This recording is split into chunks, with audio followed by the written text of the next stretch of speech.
Hey everyone, welcome to CLAT point and let's start. आज का हमारा द हिंदू न्यूज़ डिस्कशन। काफ़ी कुछ है पढ़ने के लिए, काफ़ी कुछ है सीखने के लिए, तो बिना समय गवाए आगे बढ़ते हैं, शुरू करते हैं हमारे आज के सेशन को।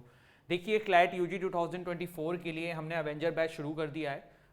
बैच नंबर 8 जो है अभी रिसेंटली 21 अप्रैल से शुरू हुआ है एंड बैच नंबर नेक्स्ट जो है वो 1 मई से स्टार्ट होगा। तो आप चाहें तो अभी इसमें भी इनरोल कर सकते हो, नेक्स्ट वाले में भी कर सकते हैं। 21,999 का कोर्स है, रिवॉल्यूशन है क्लैट के प्रिपरेशन में। 50+ मॉक्स, offline online, live classes, recorded classes, आपको 7 बुक्स आपके घर पे, पर्सनल मेंटरशिप, जो भी हमारे टॉपर्स हैं उनका access, everything you are going to get, सब कुछ आपको मिलेगा ओनली एंड ओनली 21,999 रुपीज़ में। अगर आप क्लैट यूजी 2025 की तैयारी कर रहे हैं then you can seek for our Vijeta batch, जिसमें 2 साल की कीमत सिर्फ और सिर्फ 32,999 है। ये सारे फीचर्स यहाँ पे भी मिलेंगे, मॉक्स इसमें 70+ हो जाएंगे। प्लस अगर आप हमारा मैजिक बॉक्स लेते हो तो 5499 रुपीज़ में क्लैट पॉइंट का मैजिक बॉक्स आप इनरोल इसमें कर सकते हैं, जिसमें कि 7 बुक्स आपके घर पे आएंगी, plus you will get access to 50 के आसपास का जो मॉक टेस्ट है हमारा। ठीक है, चलिए बढ़ते हैं आगे, शुरू करते हैं। क्लैट पॉइंट के और भी वर्टिकल्स हैं, CLAT PG, NLSAT, law optional, judiciary, ये भी आप हमारे ऐप पे जाके डेमो क्लासेस के साथ इनको भी चेक कर सकते हैं। सबसे पहले देखो जो न्यूज़ है वो है India braces to evacuate nationals from Sudan.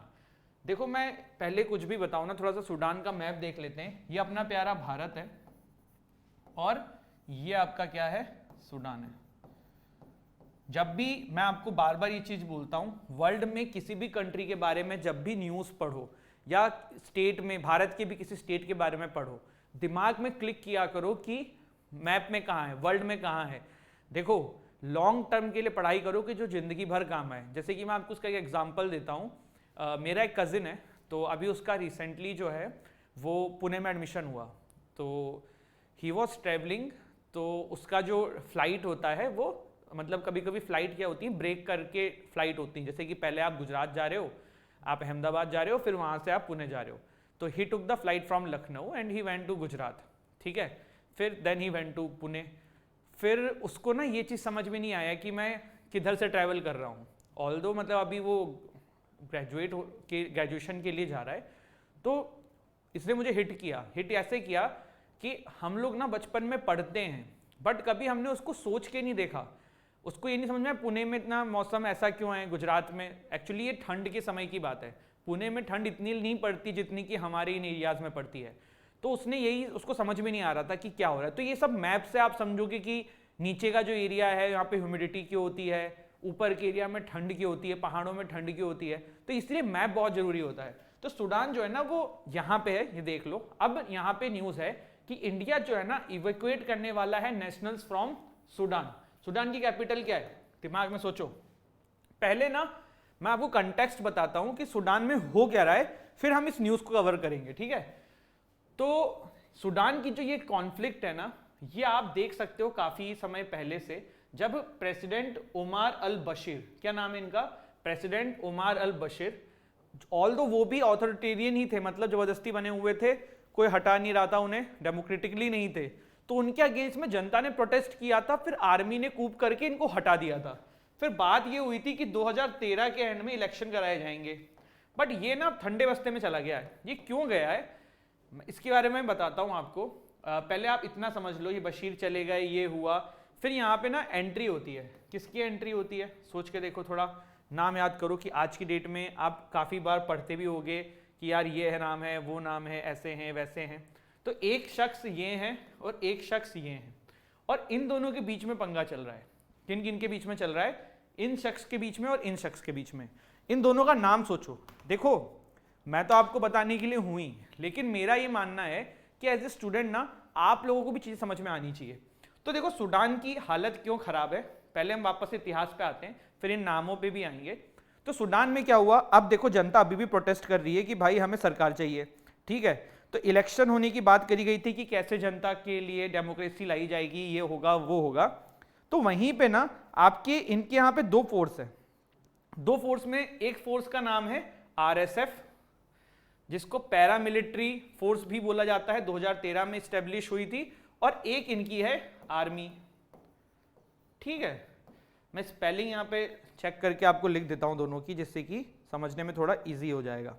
जो आरएसएफ है ना, ये वाली जो फोर्स है ना आरएसएफ, ये हेड करी जाती है मोहम्मद हमदन दागलो के द्वारा। मोहम्मद हमदन, मुझे स्पेलिंग में कंफ्यूजन था इसीलिए मैंने इसको फिर सर्च कर लिया, ठीक है, मोहम्मद हमदन दांगलो। और जो आपकी आर्मी है उसको हेड कर रहे थे या हेड कर रहे हैं लेफ्टिनेंट जनरल अब्दिल फतेह अल बुरहान, ठीक है। तो ये जो बुरहान जी है ना, इन्होंने 2019 में कूप करवाया, इन्होंने चीजें अपने कंट्रोल में ले ली, और इसके बीच में जो आर्मी है और आरएसएफ है, इनके बीच में ये एक एग्रीमेंट टाइप का हो गया जनता के साथ मिलके कि 2013 के बाद जो है ना हम इलेक्शन करा देंगे, ठीक है। इतनी चीजें क्लियर हुई, ठीक है। अब क्या हुआ, आप कहोगे कि सर ठीक है इलेक्शन होने वाले थे तो प्रॉब्लम क्या हो रही है? प्रॉब्लम ये हो रही है कि कैसे डेमोक्रेटिकली चीजों को लाया जाए या कैसे चीजों को वापस से सही किया जाए। इसके बीच में ना आरएसएफ और आपकी जो आर्मी है इनके बीच में समंजस नहीं बैठ पा रहा है, समंजस नहीं बैठ पा रहा है। इसके वजह से ये दोनों जो कमांडर हैं, एक अपनी जगह पे हेड है, दूसरा अपनी जगह पे हीरो है, तो इन दोनों के बीच में टसल हो गई है और इस वजह से वहां पे सिचुएशन बहुत खराब है। फूड सप्लाई की कमी है, बिजली आना बंद हो चुकी है बहुत जगहों पे, और भी इस तरीके की चीजें हैं। जो इंडियंस थे ना उनका यहाँ वहां पे ये भी कहना था कि उनके साथ जो लोकल लोग हैं वो डिस्क्रिमिनेशन कर रहे हैं, उनको लूटा जा रहा है, इस तरीके की बहुत सारी चीजें देखने को मिली थी।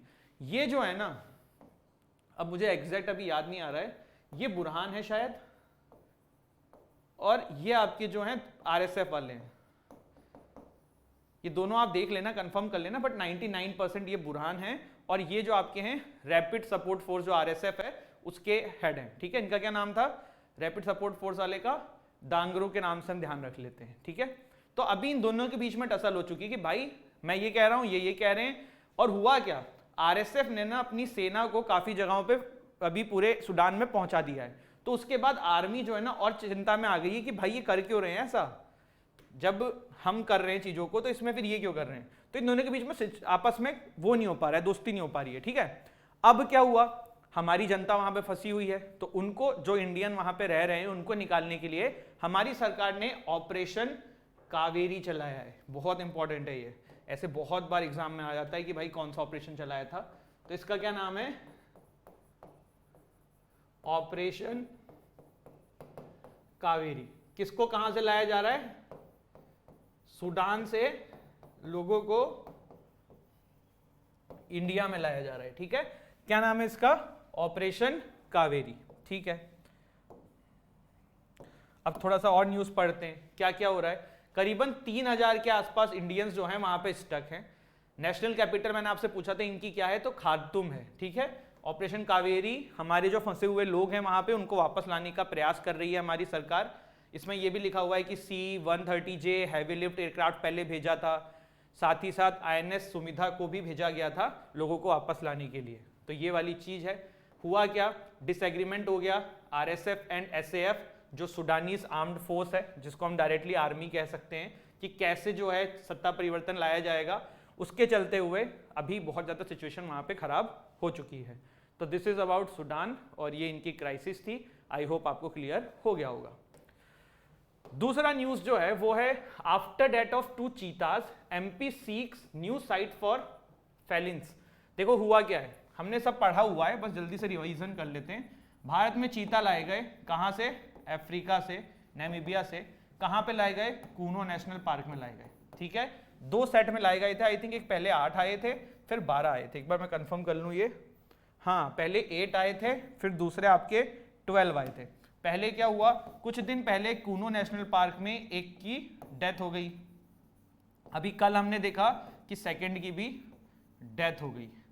अब क्या है, कूनो नेशनल पार्क या फिर ऐसा कहा जा सकता है कि मध्य प्रदेश फॉरेस्ट डिपार्टमेंट जो है वो सेंट्रल गवर्नमेंट से ये कह रहा है कि भैया ये लोग यहाँ पे सेटल नहीं हो पा रहे, इनके लिए कोई और रिलोकेशन देखो इंडिया में जहाँ पे ये लोग अडेप्ट कर पाएं। तो ये न्यूज़ थी, हमने पूरा सारी कहानी पढ़ी हुई है। कल भी हमने देखा था कि डिफरेंस क्या है Asiatic cheetah African cheetah, Asiatic cheetah सिर्फ ईरान में पाए जाते हैं, तो वही यहाँ पे ये पूरी कहानी लिखी हुई है। ठीक है, एक बार आप येलो वाला पार्ट भी इसका पढ़ लोगे तो समझ जाओगे कि हाँ यार यही चीज यहाँ पे कही गई है। ठीक है, इसके बाद देखो यहाँ पे एक एडिटोरियल आया है। एडिटोरियल में आज एक ही आर्टिकल काम का भी है, वो यही है वॉरलेस पंजाब, लेकिन मैं इसको डिस्कस नहीं करूंगा। क्यों नहीं करूंगा? ये पूरा जो आर्टिकल है ना गाइज, ये सिर्फ 4 चीजों के ऊपर घूम रहा है। पहला अमृतपाल, दूसरा जो गोल्डन टेम्पल वाला इंसिडेंट था भिंडरवाला के द्वारा, ठीक है, तीसरा जो थोड़ा सा भी खालिस्तान सपोर्टर्स जो हैं पंजाब में दिख रहे हैं उसके ऊपर, और थोड़ा सा इसमें खालिस्तान की हिस्ट्री भी बताई गई है। अब आप समझ ही गए होंगे कि सर इसको क्यों नहीं एक्सप्लेन कर रहे। हमने ये आर्टिकल डिटेल में 5 से 6 बार डिस्कस कर रखा है। जिन्होंने नहीं देखा है उन्हें कुछ नहीं करना है, क्लैट पॉइंट खालिस्तान करके सर्च कर देना, सबसे ऊपर द हिंदू जो आएगा उस दिन उसमें वो कवर होगा। वही ये पूरा एडिटोरियल है। हो क्या रहा है अभी पंजाब में, मैंने आपको बताया कि अमृतपाल सिंह जो है वो भिंडरवाला 2.0 कुछ लोग उनको बोलते थे, तो इनके द्वारा जो है खालिस्तान की डिमांड करी जाने लगी। अब इसके वजह से इन्होंने काफ़ी सारे उल्टे सीधे इंटरव्यू भी दिए थे। रिसेंटली इनको जो है अरेस्ट कर लिया गया। फिर अब ये हो रहा है कि इन्होंने सरेंडर कर दिया है, ये कर दिया है, वो कर दिया है। एक अभी कुछ दिन पहले एक शॉकिंग वीडियो मैंने देखी थी, आपने भी देखी होगी, कि गोल्डन टेम्पल में एक गार्ड थे गोल्डन टेम्पल के, तो एक वुमेन जो है वो इंडिया का फ्लैग अपने फेस पे लेके जा रही थी, तो उनको एंट्री नहीं करने दी। बाद में कुछ लोग ये कह रहे हैं कि उन्होंने स्कर्ट पहना हुआ था इसलिए नहीं जाने दे रहे हैं, बट वीडियो में तो जो बोला है उसने यही बोला है उस बंदे ने कि ये पंजाब है, इंडिया नहीं है। ऐसा ही वो वीडियो है, आप भी यूट्यूब पे देख सकते हैं। तो इस तरीके की कुछ सपोर्टर्स वहाँ पे दिख रहे हैं, बट देन वही वाली बात है कि जो नॉर्मल जनता है, they don't demand, they don't feel with anything with Khalistan, but कुछ जो एक होते हैं कि सामाजिक क्या बोल सकते हैं उन्हें, जो बेकार से लोग होते हैं, वो कुछ लोग हैं, बहुत ही कुछ संख्या में, उनके तरफ से डिमांड आ रही है। ठीक है, और मोस्टली मैंने आपको ये बताया था कि जो खालिस्तान की डिमांड है ना, ये मोस्टली वो लोग कर रहे हैं जो इंडिया छोड़ के जा चुके हैं। ठीक है, चलिए इसके बाद देखो अगला आर्टिकल जो है ना, ये बात करता है वैगनर ग्रुप के बारे में। तो पहले थोड़ा सा जानते हैं कि ये वैगनर ग्रुप है क्या। ठीक है, पूछ लिया एग्जाम में तो क्या करोगे। तो देखो वैगनर ग्रुप क्या है, वैगनर ग्रुप क्या है, एक मिलिट्री ऑर्गेनाइजेशन है। किसके द्वारा बनाई गई है? रशियन पार्लियामेंट के द्वारा। रशियन पार्लियामेंट्री ऑर्गेनाइजेशन है, मिलिट्री ऑर्गेनाइजेशन है, बट एक प्राइवेट ऑर्गेनाइजेशन है। ठीक है, वैगनर ग्रुप के ऊपर ना काफी सारे आरोप लगते हैं कि इन्होंने बहुत ज्यादा ह्यूमन राइट वायलेशन किया हुआ है वर्ल्ड के अलग अलग पार्ट्स में, या फिर ये सूडान में काफी सारा ह्यूमन राइट वायलेशन कर रहे हैं, सेक्सुअल हरेसमेंट, रेप और इस तरीके के इनके ऊपर आरोप लग रहे हैं। लेकिन ये आरोप ऐसे लगाता कौन है? तो वही वेस्टर्न कंट्रीज वाला सीन है, और वेस्टर्न कंट्रीज अभी रशिया को दबाने के लिए बहुत सारी चीजें करती है। तो अभी ये न्यूज क्या है? Wagner group is a Russian parliamentary organisation headed by येवेंगी प्रिगोजिन। मैं इनका नाम लिख देता हूं, आप लोग नोट कर लीजिएगा।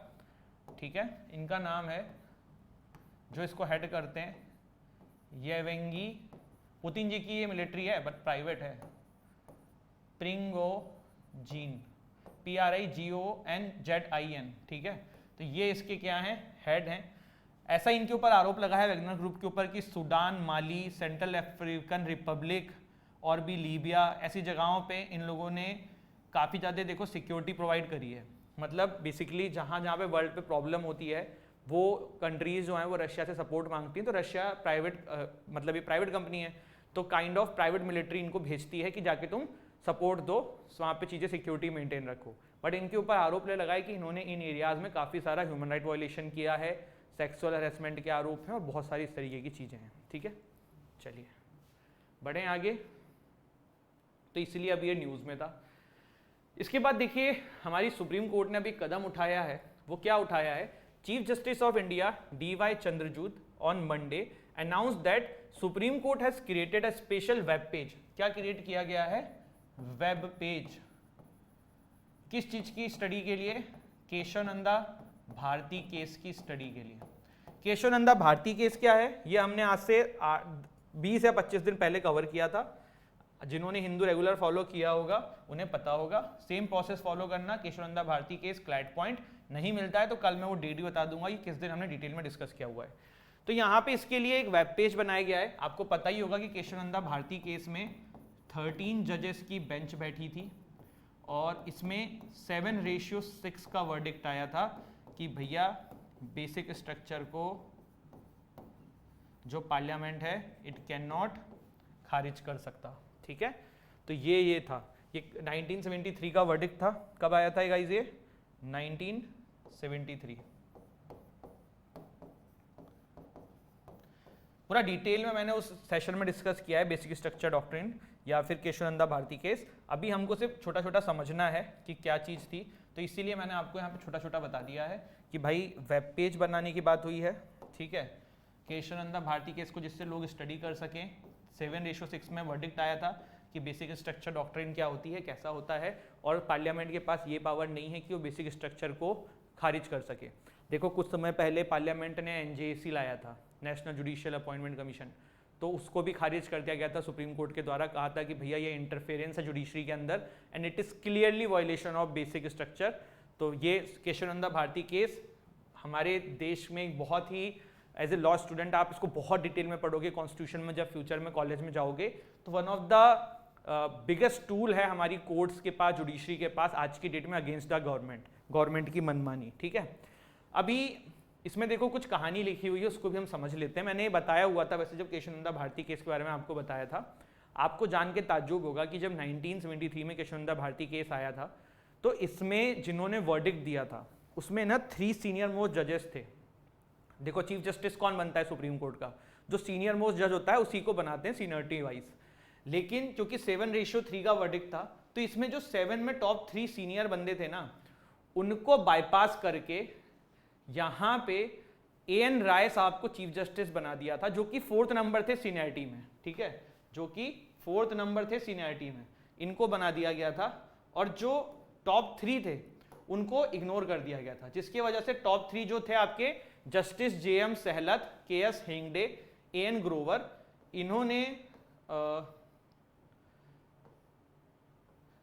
AN ग्रोवर, ये तीनों को बाईपास करते हुए जस्टिस AN रे को जो है यहाँ पे चीफ जस्टिस बना दिया गया था।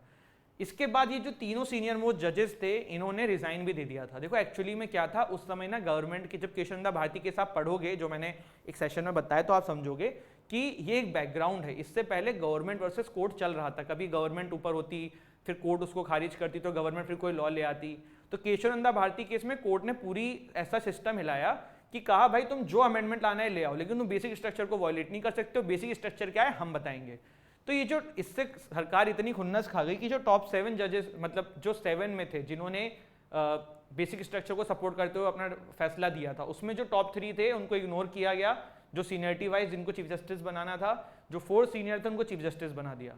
इसके बाद इन टॉप 3 ने रिजाइन दे दिया था, और ये जो 4th नंबर वाले थे ना, वो इन 6 में थे जिन्होंने सरकार का फेवर किया था। तो इस तरीके की चीजें हुई थी, और ऐसा पहली बार नहीं हुआ है। जस्टिस HR खन्ना के साथ भी ये हुआ था। उन्होंने इमरजेंसी के टाइम पे ना right to life and personal liberty वाला वर्डिक्ट दिया था, हेबियस कॉर्पस वाला। ये कॉलेज में पढ़ोगे, इतना मत जानो, बट आप ये देखो कि आज की डेट में हम ये कहते हैं कि ऐसा हो रहा है वैसा हो रहा है, बट उस समय भी आपको पता है किसकी सरकार थी, तो उस समय भी कोर्ट में इस तरीके की चीज़ें करी जाती थी। मतलब बहुत ही एक black day, as a black day की तरह देखा जाता है कि जब सीनियर जजेस को इग्नोर करते हुए जो लोअर सीनियरिटी में थे उनको चीफ जस्टिस बना दिया गया था। ठीक है, फिर है Mohammed Shahabuddin takes oath as Bangladesh president.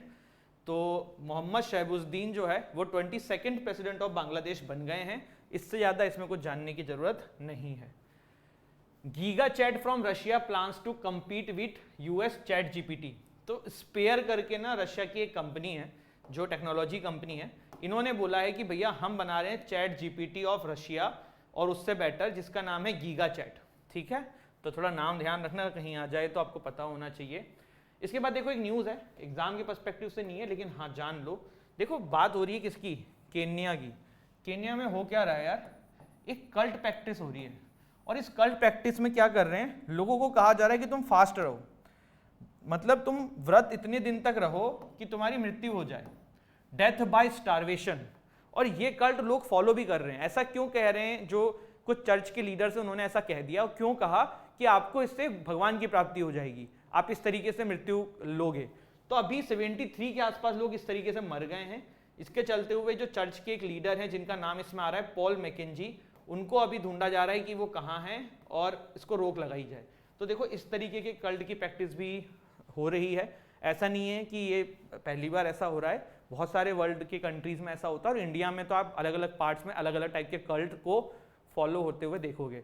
तो थोड़ा आप भी ध्यान रखो, आपके आसपास कोई भी कल्ट वल्ट कर रहा हो तो उसको मानने से मना कर दो यार, थोड़ा जागरूक बनो। आप लोगों को दिल्ली वाला एक कभी कांड पता होगा, नेटफ्लिक्स पे डॉक्यूमेंट्री भी है उसकी, भुरारी मर्डर केस, मर्डर नहीं, भुरारी सुसाइड केस। उसमें क्या हुआ, एक पूरी फैमिली थी यार 13-14 लोगों की, उन सभी ने ना अपने आप को फांसी लगा के मार डाला। मतलब बहुत ही दर्दनाक ये घटना है। और इसको आप लोग जब कभी नेटफ्लिक्स में टाइम मिले तो एक डॉक्यूमेंट्री है वो ज़रूर, मतलब मैं तो सजेस्ट नहीं करूँगा देखना, क्योंकि भाई बहुत ही सैड करने वाली है, सेडिस टाइप की वो डॉक्यूमेंट्री है, घबराहट भी हो जाएगी। बट हाँ, उसके बारे में पढ़ सकते हो। उस मर्डर केस में, उस सुसाइड केस में ये हुआ था कि जो घर का बड़ा बेटा था वो कल्ट प्रैक्टिस करता था, और उनका ये मानना था कि जो उनके फादर की मृत्यु हो चुकी है वो वो मतलब कुछ इस तरीके से उसको मैसेज करते हैं, और उसी की वजह से बहुत कुछ हो जाता है। देखो क्या था कि पहले वो लोग बहुत नॉर्मल घर से थे, फिर अचानक से वो जो बड़ा बेटा मेहनत किया है, दुकान उकान जैसे भी चली, तो वो पैसा अच्छा खासा कमाने लगे। तो उनके घर वालों को भी ये लगा कि बड़ा बेटा जो है वो सही कह रहा है कि भाई पैसा वैसा जो आ रहा है ये पापा ही करवा रहे हैं ऊपर से, और जो भी इस तरीके की बातें थी। तो उसमें ना ये कल प्रैक्टिस हुई कि भाई उसने कहा कि हम लोग सभी लोग सुसाइड करेंगे, फांसी लगा के लटकेंगे और पापा बचा लेंगे, इस तरीके की बात थी। उसमें एक लड़की की जो यंग बेटी थी, जिसकी शायद उसके छोटे भाई की बेटी थी, उनकी इंगेजमेंट भी हुई थी अभी कुछ 15-20 दिन पहले, मतलब उस इंसिडेंट से। और उसके बाद वो पूरी फैमिली जो है ना वो फांसी से लटका के मर जाती है। मतलब मैं अपनी बता रहा हूँ, मैं 3 दिन तक ना ढंग से सो नहीं पाया था उसको देखने के बाद। तो मत ही देखना, लेकिन इस तरीके के कल्ट प्रैक्टिस होते हैं। भुरारी मर्डर करके नाम है, दिल्ली का ये इंसिडेंट है, ठीक है। तो this is it, I hope you have like this session. तो लाइक कर देना यार, चैनल को सब्सक्राइब कर लेना, वीडियो को शेयर कर देना। हंसते रहो, मुस्कुराते रहो, पढ़ाई करते रहो। मिलते हैं कल। जय हिंद, जय भारत।